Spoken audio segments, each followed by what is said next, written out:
कहीपर जे आप स्वार्थपर नुहति जेहेतु आपण स्वार्थरे आंच आसला तेणु आप मंतव्य दौरान स्वार्थपर लोक जो मैंने छाड़देले भल स्वार्थपर सांगे कथा पड़नी दल जदि गोटे घटना को लेकर किए भी जब चर्चा करे कहे कि दल गोटे निष्पत्ति विरुद्ध जाए ताको हठात यहीपरि कहवाटा मु भावुनी गणतांत्रिक व्यवस्था भितर एटा उचित आ प्रमिला जड़े सीनियर लीडर है टे भावार कथा कौन कहते क्या विरुद्ध कहते से तो देवाशीष सामंतराय को स्वागत करी मुझे जानापी चाहिए जे आपण जो प्रत्याख्यान कले नवीन बाबू जो आपण को पदवी देते या विजु जनता दल में बड़ धरण प्रतिक्रिया सृष्टि होची आज प्रमिला मल्लिक ए संपर्क में मत रखिंट से कहते जार असुविधा होची से दल छाड़ी दिंतु तो आपण दल छाड़ी नदे ये विवाद मंतव्य कहीं दौरान दल थी भी कही हम प्रमिला दौड़ी हम तेणु मुझे कहू चाहे ये दल हिटलर शासन रे चली गोटे डेमोक्रेटिक दल गठन करते गोटे आंचलिक डेमोक्रेटिक दल नवीन बाबू गठन करते एवं जदि एठी किछि निजर मत किंबा निज उपरे कौन सी गोटे जदि सही प्रकार गोटे पद पदवी दि जाए जो थे कि मत निजको ही भल लगु नथबो से कहबार कौन असुविधा अच्छी स्वार्थपर लोक मैंने दल छाड़देले भल जेते स्वार्थपर लोक अच्छा दल रू पलैले भल हम बोली से कहते तो आपण निजे कहीपर जे आप स्वार्थपर नुहति जेहेतु आपण स्वार्थरे आंच आसला तेणु आप मंतव्य दौरान स्वार्थपर लोक जो मैंने छाड़देले भल स्वार्थपर सांगे कथा पड़नी दल जदि गोटे घटना को लेकर किए भी जब चर्चा करे कहे कि दल गोटे निष्पत्ति विरुद्ध जाए ताको हठात यहीपरि कहवाटा मु भावुनी गणतांत्रिक व्यवस्था भितर एटा उचित आ प्रमिला जड़े सीनियर लीडर है टे भावार कथा कौन कहते क्या विरुद्ध कहते तो आपण कौन कहे जे आपण स्वार्थरे बाधा आसला बोली आपण कहूना कथा मोर ये स्वार्थरे बाधा आसनी आज विजु जनता दल स्वार्थ को जड़े लोक बाधा पहुंचे आज ये आंचलिक दल जोटा कि लोक सेवा दे आसुची नवीन पट्टनायक 2000 प्रथम मुख्यमंत्री हुए 5 टर्म मुख्यमंत्री से ओडिशा को गोटे शीर्ष स्थान को नहीं एवं ये राज्य को आज जो प्रगति आनी राज्य लोकों जो सुजोग आनी सब क्षेत्र में हो पॉवर्टी एलिवेशन रू नहीं कि हेल्थ केयर रू नहीं वुमेन एम्पावरमेंट रू नहीं स्पोर्ट्स जो बहुत डेवलपमेंट होती सब क्षेत्र गमनागमन नहीं कि रूरल एगुड़ा तो नवीन यही कार्यक्रम गुड़ा कर सी बारंबार बारंबार लोक भोट दी आसते तो नवीन बाबू जब सब करुँचन बाबू को तो आपंकर असुविधा कौटी हो मु प्रमिला को पचार चाहे कहीं आम हारलु कहीं आम पराजयर कारण कौन से कहीपर कि सी जीति जाइए दल जीति जाइए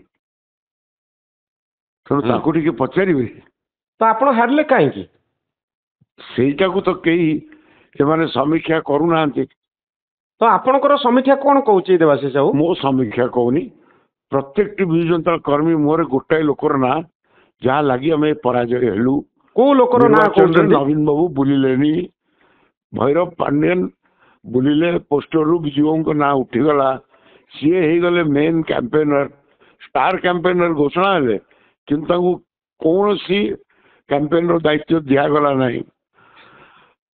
तेणु यहीटा को जदि से देखी पारना जदि एवं भी तेल मारे आ कौन पाइबार अच्छी तार जे से तेल मारुच तो भैरव कार्तिकेयन कौन मन इच्छा बुलुले नवीन बाबू कहला मनोरंजन हो आप जड़े बंधु केवल नुह जड़े ज्ञानी गुणी लोक कौन है कौन आप जानना गोटे पॉलिटिकल रिपोर्टर और एनालिस्ट हिसाब से तो कौन एग्जैक्टली है सी तो कहउछन्ती जे नवीन बाबू को निर्देश क्रमे से बीजेपी की अपेक्षा बेसी वोट पाई हारला कहीं सांसद जो माने सिलेक्ट होते को सांसदटा सेठी ठीक भाव सिलेक्ट करा जाइथला गोटे उदाहरण देवी लेखा सामंत सिंह बालेश्वर कैंडिडेट दिगला बीजेपी आणिकी सेठी रघुमांती परी लोक व्यक्ति थे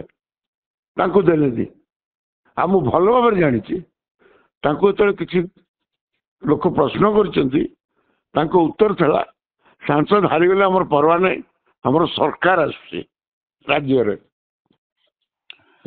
तेणु जदि ये गोटे डेमोक्रेटिक पार्टी जदि ये गोटे हिटलर शासन चलो सहीटा देशमंत्र से रक्त आसनी ता रक्त से गुलाम रही तो आपण गुलाम ही रही पारिबेनी देवाशीष गोटे कथा ये आसूची जे नवीन बाबू तो सबु काम करुथिले तांको निर्देश तो पांड्यान बाबू थिले किंतु नवीन बाबू को छाड़ी आपण पांड्यान बाबू को काई अटैक करूचंती पांड्यान बाबू मंगोदर थे पांड्यान बाबू हमर पोस्टर बॉय थे सी स्टार कैंपेन रे बुलु थे किंतु तांको तो नवीन बाबू नियुक्ति देथिले नवीन बाबू तो बुलिया को इतना कम बुझचंती जनरल इलेक्शन में किंतु नवीन बाबू को इंगित ही से जाइथिले कि नवीन पटनायक ना रे मु बुलिगिरी वोट करैदेवी से भाविले ओडियांकर की स्वाभिमान नहीं ओडिया उचित जवाब देले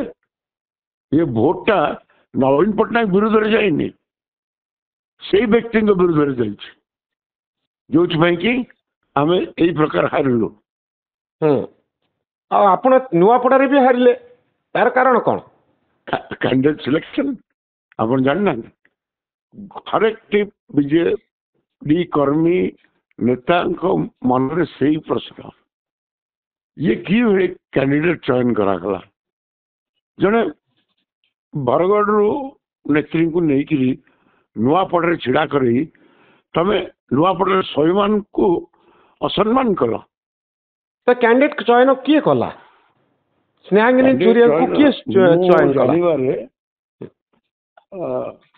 नवीन बाबू कर नवीन बाबू दिल्ली थे कैंडिडेट सिलेक्शन पड़े हठात कहीं जान थे मुझे से प्रमीला को पचारतु सी जानी थे कैंडिडेट सिलेक्शन विषय तो पांड्यान कौन कैंडिडेट सिलेक्शन कले कथार इंगित सी कर मनोरंजन बाबू जड़े व्यक्ति विषय कहला से बारंबार से गोटाए कथा मत कहीं पचार मु तो कोई भूल चयन हो नवीन बाबू चयन करना जो मैंने भी कर आधार सिलेक्ट करते कैंडिडेट सी कहे कि उत्तर देवे कि प्रवीणा मल्लिक उत्तर देवे कि मोर प्रश्न हाँ कि नवीन बाबू तो बुलिला परे भी भोट मिलानी एठी तो पांड्यान बाबू पिक्चर रे नथिले नवीन बाबू तो बुलिवा को जो नवाटा मु भावुची अनुचित थिला नवीन बाबू प्रिंसिपली बाय इलेक्शन को कैंपेन करिया को जानती नहीं मु अलग बाय इलेक्शन दायित्व भी थेली एठी नवीन बाबू को दिल्ली रु फेरिकी हठात को निष्पत्ति पठेले बुलिया जीवाई नवीन बाबू निजे निष्पत्ति नेबेनी तांको जने किए पुश करिले जाई से जिवे या कोन भाबुचनी कोन नवीन बाबू कोन सही स्टेज रे नाहंती जे से मन को गोटे निष्पत्ति नहीं पारिबे किंतु आउ जने तांको इन्फ्लुएंस कले जाई से जिवे देखो सेगुडा मोर से नेता मु से विषय किछि कहबिनी in the rank of vice president एथरे आपनकर आपत्ति कोठी अछि अरे सेटा वाइस प्रेसिडेंट नो मु कौन corporation chairman in the rank of state minister कि स्टेट मिनिस्टर था कि कहीदेले ही जाएगी मोर बंधु लोक आपण कौन बाधी नहीं देश मंत्री को एटा नीचा देखले कहले किंतु आपन समेत अनेक नेता को इन the rank of vice president already senior vice president थे सीनियर वाइस प्रेसिडेंट अंडरलाइन तांकू कर देले इन the rank you Singhdeo founder member जने सी थे सीनियर वाइस प्रेसिडेंट तांकू कर देले इन द रैंक କହିଲେ ନିଜେ କୁହନ୍ତୁ ଆପଣ। ଏହାର ଉଦ୍ଦେଶ୍ୟ କ'ଣ, କାହିଁକି ଏମିତି କରାଗଲା? ଏଇ ନେତା ମାନେ କିଛି ସମୟରେ ତାଙ୍କ ମତ ରଖିଥିଲେ ଗଣମାଧ୍ୟମରେ, ଆପଣ ବି ଜାଣିଛନ୍ତି। ତେଣୁ ଯୋଉମାନେ କିଛି ପାଟି ଫିଟେଇଥିଲେ, ଅରୁଣ ସାହୁ, ବଦ୍ରି ପାତ୍ର, ଏୟୁ ସିଂହ, ପ୍ରସନ୍ନ ଆଚାର୍ଯ୍ୟ, ମୁଁ, ରଣେନ୍ଦ୍ର ପ୍ରତାପ, ଏମାନଙ୍କୁ ସବୁ ଗୋଟେ ନିଚା ଦେଖିବା ପାଇଁ ସବୁ ପୋଷ୍ଟ ଦେଖନ୍ତୁ। ମୋ ପୁତୁରା ଚିରଞ୍ଜୀବ ବିଶ୍ୱାଳ, ତାଙ୍କୁ ଭାଇସ୍ ପ୍ରେସିଡେଣ୍ଟ କରାଗଲା, ଇନ୍ ଦ ରାଙ୍କ କରାହେଇଛି। Pratap Jena in the rank, Prasanna Acharya ତ ଥିଲେ vice president, senior vice president ଥିଲେ। ତେଣୁ ଆପଣ ନବୀନ ବାବୁଙ୍କ ପାଖକୁ ଏ ସମ୍ପର୍କରେ କିଛି ଲେଟର ବା କିଛି ବ୍ୟକ୍ତିଗତ ଭାବରେ ତ ଆପଣ କହିଛନ୍ତି ଯେ ଭେଟି ପାରିଲେନି, କିଛି ଚିଠି ଦେଇଥିଲେ ବା ଜଣେଇବାକୁ ଚେଷ୍ଟା କରିଥିଲେ କି? 5 ମାସ ଆଗରୁ ମନେ ନଉ ଦେଇଥିଲି ଚିଠି ଦେଇଥିଲି। ଯେବେ ଆନାଉନ୍ସ କଲେ ମୁଁ ସେବେ ଚିଠି ଦେଇଥିଲି। ଚିଠି ପଢିଛନ୍ତି। ତାପରେ ଅଦିତ୍ୟ ମହାପାତ୍ର ମତେ କହିଲେ, ସାର୍ ପଚାରୁଥିଲେ କାହିଁ ଫୋନ କରିଥିଲେ। ମୁଁ କହିଲି ମୁଁ ସାର୍ଙ୍କୁ କହିବି। ସେଠୁ ମୁଁ ଚିଠିଟା ପଠେଇଲି। ହଁ, ସାର୍ ପଢିଛନ୍ତି, ଅଦିତ୍ୟକୁ କହିଲେ, ଆଉ କହିଲେ କି ସାର୍ ବମ୍ବେ ଯିବେ, ସାର୍ ଫେରିଲା ପରେ ଆପଣ ଆସିକି ଦେଖା କରିବେ, ସେବେ ଯାଇ ଆପଣ ଗଣମାଧ୍ୟମକୁ ଯିବେନି। ସାର୍ ବମ୍ବେ ଗଲେ, ବମ୍ବେରୁ ଆଇଲେ, ସମ୍ ହସ୍ପିଟାଲ ଆଡମିଟ୍ ହେଲେ, ସେଠୁ ଆଇଲେ। ଦିଲ୍ଲୀରେ ଭାଇସ୍ ପ୍ରେସିଡେଣ୍ଟ ଇଲେକ୍ସନ ପାଇଁ ଅନ୍ୟମାନଙ୍କୁ ନବୀନ ନିବାସରୁ ଖବର ଗଲା, ମତେ ନିଜେ ନବୀନ ପଟ୍ଟନାୟକ ଫୋନ କଲେ। ମୁଁ ଦିଲ୍ଲୀରେ ଥାଏ, ନବୀନ ବି ଦିଲ୍ଲୀରେ ଥାନ୍ତି। ଆଉ ମତେ କହିଲେ, Rishi abstain in this vice president vote. ମୁଁ କହିଲି ଆପଣ କହିଛନ୍ତି, ଅକ୍ଷରେ ଅକ୍ଷରେ ପାଳନ କରିବେ। ତେଣୁ ଏଇସବୁ ଘଟଣା ଘଟିଲା ପରେ ଦେବାଶିଷ ସାମନ୍ତରାୟ ମାନେ ବହୁତ ନେତାଙ୍କ ପରି ହେଇନି ଯେ ଖାଲି ଗୋଟେ ଏକ୍ସପେକ୍ଟେସନ କି ଲୋଭରେ ମୁଁ ବିଜୁ ଜନତା ଦଳରେ ରହିବି। ମୁଁ ବିଜୁ ଜନତା ଦଳରେ ବିଶ୍ୱାସରେ ଅଛି। ନବୀନ ବାବୁଙ୍କ ଯୋଉ ନିଷ୍ଠା ଥିଲା ବିଜୁ ପଟ୍ଟନାୟକଙ୍କର, ଲେଜେଣ୍ଡାରୀ ବିଜୁ ପଟ୍ଟନାୟକଙ୍କର ସ୍ୱପ୍ନ ସାକାର କରିବାରେ, ସେଇ ଆଧାରରେ ସେ ତାଙ୍କ ଇନିଂସ ଆରମ୍ଭ କରନ୍ତି ଏବଂ ପରବର୍ତ୍ତୀ ସମୟରେ ଓଡ଼ିଶାକୁ ନେଇ ଗୋଟେ ଶୀର୍ଷ ସ୍ଥାନରେ ପହଞ୍ଚାନ୍ତି। ୱୁମେନ୍ ଏମ୍ପାୱାରମେଣ୍ଟରେ ହଉ, ପଭର୍ଟି ଏଲିଭେସନରେ ହଉ, ରୁରାଲ ଏମ୍ପାୱାରମେଣ୍ଟ ହଉ, ମେଡିକାଲ ହେଲ୍ଥରେ ହଉ, ସ୍ପୋର୍ଟସ ଡେଭଲପମେଣ୍ଟରେ ହଉ, ଅନେକ କ୍ଷେତ୍ରରେ ଓଡ଼ିଶା କୁହାଯାଉଥିଲା ସବୁଠୁ ତଳୁ ଉଠି ଉଠିକା ସବୁଠୁ ଉପରକୁ ଆଇଲାଣି। ତେଣୁ ସେଇ ଦୃଷ୍ଟିରୁ ସେଇ ସମୟରେ ବି ମନୋରଞ୍ଜନ ଏଇଠି ଗୋଟେ କଥା କହି ରଖିବାକୁ ଚାହେଁ। ଦଳର ସେତିକିବେଳେ ଗୋଟେ ମେ 29 ଘଟଣା ବିଷୟରେ ବହୁତ ଚର୍ଚ୍ଚା ହେଇଛି, ଆପଣମାନେ ବି କରିଛନ୍ତି। ପ୍ୟାରିଓଙ୍କ ସମୟରେ ପ୍ୟାରିଓଙ୍କୁ ଆମେ କିଛି ପ୍ୟାରିଓଙ୍କୁ ବିରୋଧ କରୁଥିଲୁ, ପ୍ୟାରିଓଙ୍କ ଢଙ୍ଗ ରଙ୍ଗରେ ସବୁ କଥାରେ। ସେତେବେଳେ ତ ନବୀନ ପଟ୍ଟନାୟକ ଶୁଣୁଥିଲେ ଆମ କଥାରେ। ସେ ଯେତେବେଳେ ସେ ଗୋଟେ ଅବାସ୍ତବିକ ଭାବରେ ଜଣେ ବିଧାୟକକୁ କିଛି ପ୍ରକାର ଗାଳିମନ୍ଦ କଲେ, ନବୀନକୁ ଫୋନ କରିକି ସିଧାସଳଖ କହିଲେ ପ୍ୟାରିଓଙ୍କୁ କି ଡୋଣ୍ଟ ବୁଲି ମାଇ ଏମଏଲଏସ୍। ତେଣୁ ସେ ସମୟ ଶୁଣୁନାହାନ୍ତି। ସେତିକିବେଳେ ଆମେ ନବୀନଙ୍କ ସହିତ କୋଉ ଭଳି ଥିଲୁ ଆପଣ ଜାଣିଛନ୍ତି। ତ ଏବେ କାହିଁକି ଶୁଣୁନାହାନ୍ତି? ଏବେ ଆମକୁ ତାଙ୍କ ପାଖରେ ଯାଇକି କିଛି ଗୁହାରି ରଖିବାକୁ ଆଲାଉ ବି କରୁନାହାନ୍ତି। ନବୀନ ନିବାସକୁ ତ ପ୍ରବେଶ କରିବାକୁ ଦଉନାହାନ୍ତି। ଆଉ ମୋର ତ ସେ ଅଭ୍ୟାସ ନଥିଲା।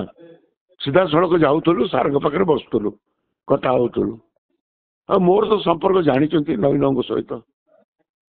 ଯଦି ମତେ ବାରଣ କରାଯାଉଛି, କାହିଁକି ମୁଁ ୱାକଫ ବିଲ୍ ମୁଁ ଅସନ୍ତୋଷ ପ୍ରକାଶ କଲା ପରେ ଯେତେବେଳେ ମୁଁ ଡାଇରେକ୍ଟଲି କହିଲି ଏଇ ଡିସିଜନ ଭୁଲ ଡିସିଜନ ଭୈରବ ବାବୁ ନେଉଛନ୍ତି, ସେଇଠୁ ମତେ ଗୋଟେ ସମ୍ପୂର୍ଣ୍ଣ ରୋକ ଲଗେଇ ଦିଆଗଲା। ଏବେ ପର୍ଯ୍ୟନ୍ତ ସବୁ ପାର୍ଲାମେଣ୍ଟ ସେସନ ଆଗରୁ ମାନ୍ୟବର ନବୀନ ପଟ୍ଟନାୟକ ସାଂସଦୀୟ ଦଳକୁ ଡାକିକି ମିଟିଂ କରନ୍ତି। ଏବେ କାହିଁ ବନ୍ଦ ହେଇଯାଇଛି? ତାଙ୍କ ଦେହ ଭଲ ନାହିଁ, ସେ 1 ତାରିଖରେ କାହିଁ ବନ୍ଦ ହେଇଯିବ? କାହିଁ ବନ୍ଦ ହେଲା? କାହିଁ ସଂସଦୀୟ ଦଳ ମିଟିଂ ବସୁନାହାନ୍ତି? ମୁଁ ଭାବୁଛି ମୋ ଲାଗି ତ ଦେବାଶିଷ ମୁଁ ତା ବାବୁ ସାମ୍ନାକୁ ଗଲେ ଆପଣ କରିବେ ବର୍ତ୍ତମାନ କଣ ଆପଣ କଣ ବିଜେଡି ଛାଡ଼ିଦେବେ? ଦେଖନ୍ତୁ ମୁଁ ବିଜେଡି ଛାଡ଼ିବିନି। ମୁଁ ନବୀନ ବାବୁ ଯେବେ ଯାଏ ସକ୍ରିୟ ଭାବରେ ରାଜନୀତି କରୁଥିବେ ମୁଁ ସେବେ ଯାଏ ବିଜେଡିରେ ହିଁ ରହିବି। ଆପଣ ପାଣ୍ଡିଆନଙ୍କ ନେତୃତ୍ୱକୁ ଗ୍ରହଣ କରିବେନି ବା ତାଙ୍କ ଆଦୌ ବାଦେ କରିବିନି। ଆଉ ଯଦି ସୁଜାତା କାର୍ତ୍ତିକେୟନଙ୍କ ନାଁ ଶୁଣା ଯାଉଛି ନାଇଁ ସେ ନାଇଁ ଯଦି ତାଙ୍କର ବି ଆସନ୍ତି କାହିଁ କରିବି, ସିଏ ବି ତ ତାଙ୍କରି ଛାୟାରେ ଆସିବେ, ତାଙ୍କରି ଇଏ ହେବେ। ଆଉ ସିଏ କ'ଣ ରାଜନୀତିକ ତାଙ୍କର ଅଛି ଯେ ଗୋଟେ ବିଜୁ ଜନତା ଦଳ ପରି ଏଡ଼େ ବଡ଼ ଆଞ୍ଚଳିକ ଦଳକୁ ସେ ସମ୍ଭାଳି ପାରିବେ? ତ ବହୁତ ଜୋରରେ ସୋସିଆଲ ମିଡିଆରେ ଚର୍ଚ୍ଚା ହଉଛି ଯେ ସୁଜାତା କାର୍ତ୍ତିକେୟନ ଆସୁଛନ୍ତି ବୋଲି। ଆଗେ ଆସନ୍ତୁ ମନୋରଞ୍ଜନ ବାବୁ, ତାପରେ ଚର୍ଚ୍ଚା କରିବା ସେ ବିଷୟରେ। ତ ଆପଣ ମୋର କଣ କାହିଁ ଆପଣଙ୍କର ସନ୍ଦେହ ସ୍ୱର ଏମିତି ଜାରି ମୋର ରଖିବେ? କାହିଁ ସନ୍ଦେହ କି ସେଇ ଡିସିଜନ ନବୀନ ବାବୁ ନେବେନି। ଆପଣ ଆପଣଙ୍କ ସ୍ୱର ଏମିତି ଜାରି ରଖିବେ ବିଜୁ ଜନତା ଦଳ ଭିତରେ ଥାଇ? ନିଶ୍ଚିତ ଆପଣ ବି ପସନ୍ଦ କରିବେ। ବହୁତ ଧନ୍ୟବାଦ ଦେବାଶିଷ ବାବୁ। ଧନ୍ୟବାଦ।